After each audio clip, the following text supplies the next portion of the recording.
오늘의 이야기는 사도 바울이 회심한 이야기를 전해주고 있습니다. 사도 바울이 예수님을 믿게 된 것은 사도행전에 아주 자세하게 기록이 되어 있습니다. 우리가 잘 알고 있는 이야기는 사도행전 9장에 적힌 이야기입니다.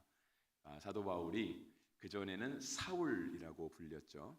그래서 예수님을 믿는 사람을 잡기 위해서, 그들을 다 죽이기 위해서 다메섹으로 가고 있었던 그 장면.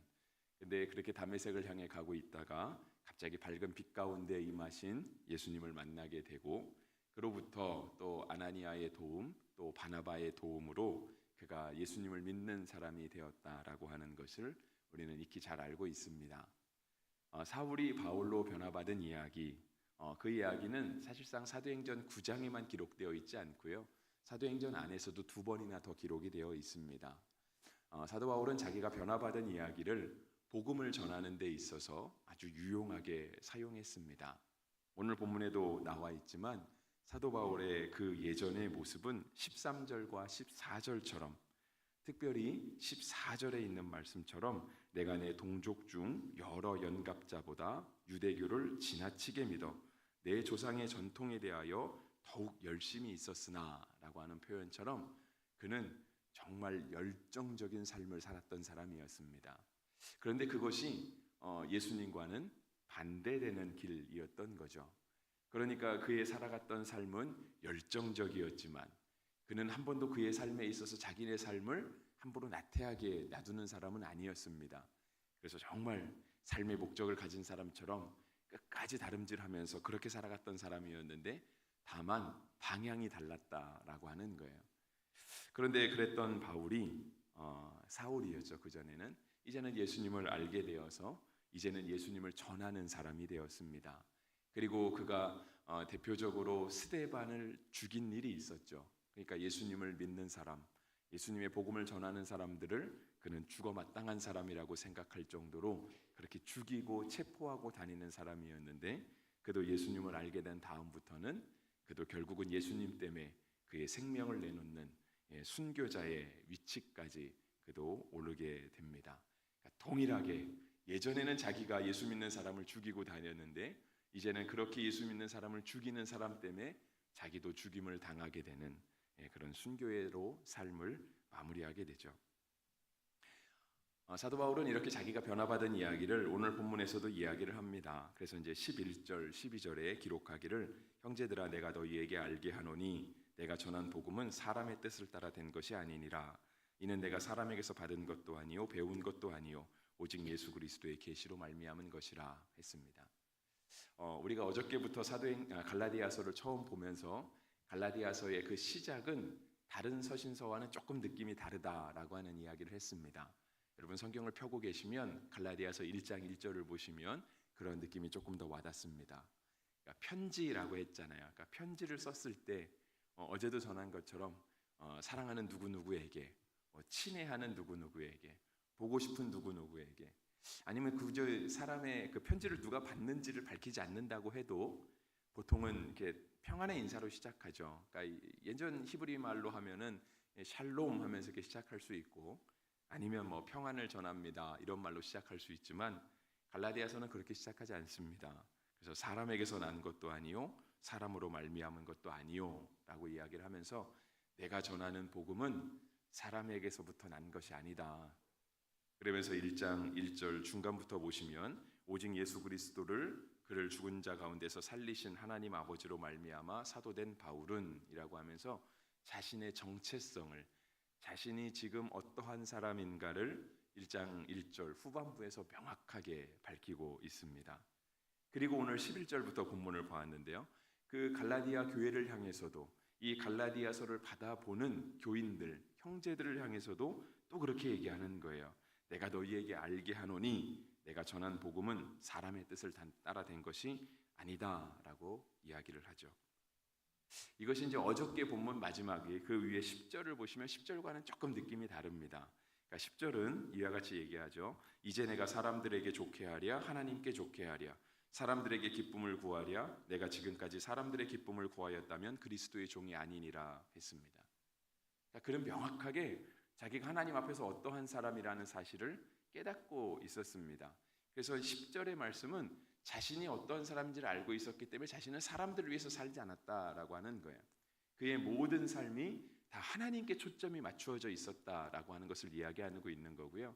그것은 비록 처음에는 내가 유대교에 열심히 있어서 예수님 믿는 사람을 잡아 죽이는 사람이었지만 예수님을 만난 다음부터는 그의 삶이 완전히 바뀌게 되어서 그의 다음부터는 그의 삶이 전적으로 하나님께 맞추어진 사람으로, 마치 하나님께서 이것을 준비하신 것처럼 정말 극적인 드라마를 쓰시기 위해서 하나님께서 이 바울의 인생을 준비하신 것처럼 그는 온전하게 하나님을 위해서 삶을 살았다라고 이야기를 합니다.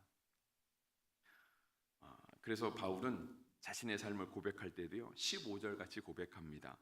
내 어머니의 태로부터 나를 택정하시고 그의 은혜로 나를 부르시니가 라고 적혀 있습니다.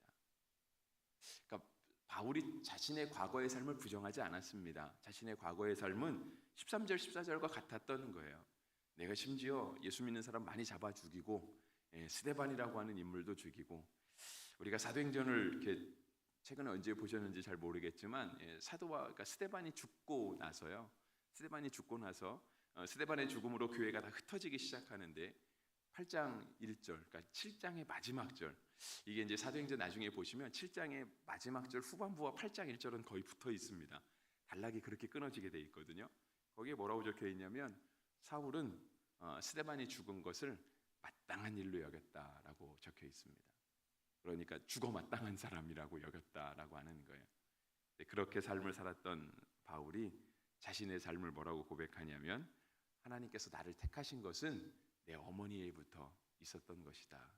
내가 태어나기 전부터, 내가 이 땅에 어머니의 뱃속에서 지음 받은 그때부터 하나님께서 그 은혜로 나를 불러주셨다라고 바울은 명확하게 고백했습니다. 실은 이런 바울의 정체성이 오늘 우리 성도들의 정체성도 되면 좋겠습니다. 교회의 정체성도 되면 좋겠습니다. 그러니까 바울은 아주 극적인 삶의 변화가 일어났잖아요. 정말 손바닥 뒤집는 것처럼 어떻게 그런 일이 있을 수 있을까? 물론 여기 계신 여러분들도 한 번씩은 다 그런 경험이 있을 줄 압니다. 그렇죠? 우리가 아무리 모태신앙에서 태어났어도 우리가 예수님을 한번 만나는 그런 시간들이 있잖아요. 첫사랑이라고 고백하는, 우리의 삶이 한번 뒤집어지는, 인생이 한번 역전되는 그런 시간들을 다 겪고 지금 이 새벽에 하나님 앞에 나와 예배하는 줄을 믿습니다. 그런데 우리가 그렇게 예수님을 만났다라고 한다면 그것이 우리의 삶의 전부가 될 수 있습니다. 다른 것들은 사실상 별로 필요하지 않아요. 사도 바울의 옛날의 삶을 생각해 보세요. 사도 바울의 옛날의 삶은요, 그러니까 정말 그가 사울이었을 때 삶은 그는 자신을 뭐라고 설명하냐면 자기는 바리새인이라고 표현했습니다. 히브리인 중에 히브리인이다. 나는 난지 8일 만에 할례도 받았다. 그리고 나의 선생님은 이 당시 유대교에서 거의 최고봉의 위치를 지니는 가말리엘의 문화에서 나는 배웠다. 그리고 그는 태어나면서부터 로마 시민이었거든요. 그러니까 핏줄은, 그러니까 혈통적으로는 유대인이었지만 그의 사회적인 어떤 신분 보장은 로마 황제가 규정해주는, 로마 황제가 보호해주는 그런 사람이었다라고 하는 거예요. 그래서 모르긴 몰라도요, 아마 이 사울은 바울로 예수님이 만나지 않았으면 그는 아마 유대교에서 아마 최고의 수장이 될 수 있을 정도의 그런 역할을 가진 사람이었습니다. 근데 그가 예수님 믿고 나서 그 모든 것들을 하나도 중요하게 여기지 않았습니다. 그러니까 그런 배경을 가지고 있는 사울이었다라고 한다면 내가 이제 예수님 만났어요. 그의 삶이 변화됐잖아요. 완전히 바뀌었잖아요. 그러면 나의 변화된 삶을 어떻게 해야 될까요? 가서 사람들에게 인정받아야 되지 않겠습니까? 내가 이렇게 예수님을 만났는데. 그래서 우리가 예수님 만난 그런 것들을 간증할 수 있잖아요. 우리 스스로도 내 개인적으로 간증할 수 있는.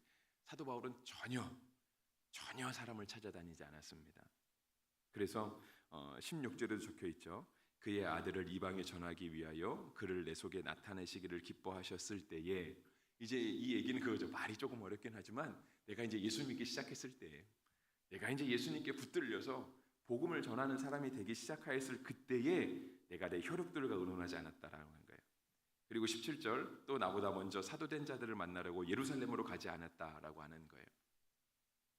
우리 속담에도 말은 태어나면 제주도로 보내고 사람은 태어나면 서울로 보내라. 왜냐면 그 환경에 가야 된다라고 아는 거 아니겠습니까? 좋은 환경에 그의 신분을 보장해 줄 수 있는 곳, 그가 더 큰 사람이 될 수 있는 곳을 향해 가라고 하는 말이 그 속담이잖아요. 사도 바울은 자기가 예수님 믿고 변화하게 되었을 때 그는 사람들에게 가지 않았다라고 하는 거예요. 심지어 예루살렘으로도 가지. 그 당시 기독교의 본부는 예루살렘 아니겠습니까? 우리는 지금도 성지순례를 가고 싶어 하잖아요. 저도 가고 싶기는 합니다만 저도 한 번도 못 가봐서 한 번은 가서 보고 싶기는 해요. 근데 우리가 성지순례를 가는 건 물론 그런 목적은 아니죠, 그죠? 뭐 거기 가서 어떤 나의 정체성을 찾겠다 그건 아니죠. 그냥 한번 예전의 유적을 예수님이 사셨던 흔적을 한번 보고 싶은 그 마음이긴 하지만, 근데 그런 마음은 있잖아요. 그래도 내가 이 땅에 태어났는데, 그래도 우리 어렸을 때는 한 번씩 다 꿈꿔보잖아요. 그래서 내가 서울대는 한번 가봐야지. 그래서 내가 미국은 한번 갔다 오고, 그래서 내가 누구는 한번 만나보고, 그래서 내가 뭐는 한번 해봐야지 라고 하는 그런 욕심들이 있잖아요. 사도 바울은 예수님 믿고 나서 그 당시 예수 믿는 사람은 다 예루살렘 가야 되는 거예요. 가서 누구 만나죠? 사도들 만나야죠. 예수님의 음성을 직접 들었던 사람들, 예수님의 기적을 직접 눈으로 목도했던 사람들, 그러면서 예수님의 목소리와 그 예수님의 행적이 아직도 생생하게 살아있는 그 사도들에게 가서 그 돌아가신 지 얼마 안 되는, 하늘로 올라가신 지 얼마 안 되는 예수님의 그 생생한 증언들을 듣고 싶은 마음이 얼마나 많았겠어요. 그리고 나서 내가 누구를 알아, 내가 베드로를 만나봤어, 내가 누구를 만나봤어, 내가 어떤 사람과 굉장히 친해, 이런 것들을 쌓고 싶잖아요. 그리고 마치 그것이 나의 위치를 정해주는 것만큼, 사실상 그것이 우리의 위치를 정해주는 것은 아닌데 그렇게 하고 싶은 욕심이 우리 가운데 있다라고 하는 거예요. 바울은 그렇게 하지 않았다라고 하는 것입니다. 바울은 예수님 믿고 나서 예루살렘도 가지 않았어요. 도리어 아라비아로 갔다가 다시 다메섹으로 갔다 적혀 있어요.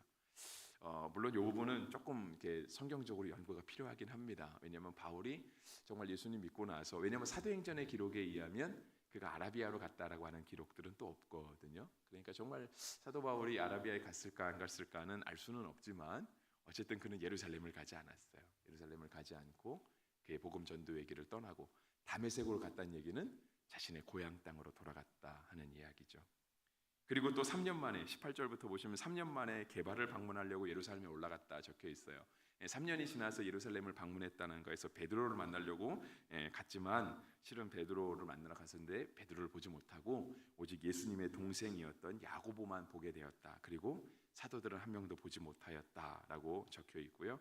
그리고 계속해서 이제 복음을 전하러 수리아, 길리기아 지방으로 다녔다라고 적혀 있어요. 그런데 22절에 보면 그런 이야기가 더 적혀 있죠, 그죠? 그리스도 안에 있는 유대의 교회들이 나를 얼굴로는 알지 못하고 다만 우리를 박해하던 자가 전에 멸하던 그 믿음을 전한다 함을 듣고 나로 말미암아 하나님께 영광을 돌리니라 했습니다. 물론 지금이라면 막 인터넷이 떠돌아다니고 SNS가 떠돌아다니면서 바울이 회심했다 막 신문에 대서특필되고 그의 인터뷰 기사가 막 유튜브에 돌아다니고 그가 복음을 전하는 그런 모습들이 막 SNS를 향해서 퍼져갔을 텐데 이 시대는 그런 시대가 아니잖아요. 그러니까 사람들이 이 바울이라고 하는 사람이 예수 믿게 되었다는 사실을 소문으로만 들었지 진짜인지는 몰랐던 거예요. 그런데 그런 그들이 그러니까 바울이 전하는 복음을 듣고 진짜 이 사람이 변했구나라고 하는 것을 알게 되고요. 하나님께 영광을 돌렸다라고 하는 거죠. 그래서 오늘 우리의 삶도 이 본문의 말씀과 같이 그렇게 되면 좋겠습니다. 오늘 우리의 삶을 규정해 주는 것, 오늘 우리는 어떠한 사람이다, 나는 바로 누구누구다라고 하는 것을 정해주는 것은요, 사람에게서 기인하는 것이 아닙니다. 아무리 이 땅에서 든든한 사람이 와서 이 사람은 믿을 만한 사람이고 이 사람은 정말 성실하고 책임감 있고 아무리 얘기해도요, 그것이 우리의 신분을 보장해 주지 못합니다. 우리의 신분을 보장해 주는 분은 오직 예수님밖에 없는 거예요. 우리의 정체성은 오직 성경 안에서, 오직 예수님 안에서 우리가 그렇게 새롭게 태어나는 겁니다. 그래서 주님 한 분이면 충분한 거예요. 다른 것 우리가 뭐 이래서 나는 이렇습니다. 우리가 세상의 사람이라면 그런 게 필요할 수 있겠죠, 그죠? 하지만 우리가 하나님의 사람이라면, 오늘 우리가 예수님께 속한 사람이라면, 우리가 하나님의 백성으로 살아가고 있다라고 한다면 우리에게 정말 중요한 것은 예수님이라고 하는 그런 우리의 신앙의 기초, 신앙의 반석, 나를 살게 하는 그 예수 그리스도가 우리의 삶의 전부라고 하는 것을 우리가 깨닫게 되는 그 아침이 되기를 바라고, 우리 자녀들 오늘 조금 늦게 오셔서 지금 막 자리에 앉으시는데 우리 자녀들의 삶도 어려서부터 예수님 앞에 이렇게 명확하게 삶이 규정되어지는 그러한 삶이 되기를 주의 이름으로 축복합니다.